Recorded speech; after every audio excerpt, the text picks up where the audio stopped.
6 ways hygiene in the U.S. has changed in the past 100 years. 1. Deodorants have become an entire industry. The first commercial deodorant appeared in 1888. However, Americans didn't see much use for it.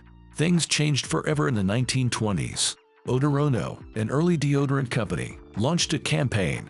Odorono's marketing convinced people they had BO. By 1929, it was a $1 million company. Today, the U.S. deodorant market is a $5.8 billion industry. 2. Soap use has caught up with bathing habits. Bathing became fairly regular in the late 1800s. Soap, however, remained less commonplace until the 1920s.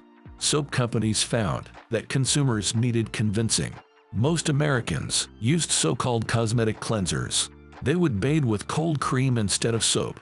In 1926, the Association of American Soap and Glycerin Producers was founded. Then it created the Cleanliness Institute to teach the public about soap. It worked, and by 1930, soap had become the norm. Today, the global soap market is valued at $45 billion. 34% of that is North America. 3. Toothbrushes were so brutal, they were rarely used. A typical American toothbrush had a bone handle and boar bristles. The bristles were so stiff, they damaged gums. In 1920, only about 20% of Americans owned a toothbrush. Most of them bought imported Japanese brushes, which were softer. The first nylon bristle toothbrush went on sale in 1938. In 2022, the U.S. oral care market was valued at $14.8 billion. 4. Hairnets became standard thanks to a desperate PR campaign. Until the 1920s, long hair was the height of women's fashion, but the Roaring Twenties introduced the bob cut. This trend scared hairnet manufacturers, so they hired professional opinion maker Edward Bernays. Bernays is considered the father of public relations. One of his first clients was Veneta Hairnets. They were worried that the new hairstyles would put them out of business. Bernays ran a pioneering campaign. He convinced women that hairnets were for safety and hygiene. They would protect hair from being caught in factory machinery. They were necessary for food hygiene. Bernays' campaign kicked off a new set of laws. Hairnets were made mandatory in kitchens and for restaurant wait staff.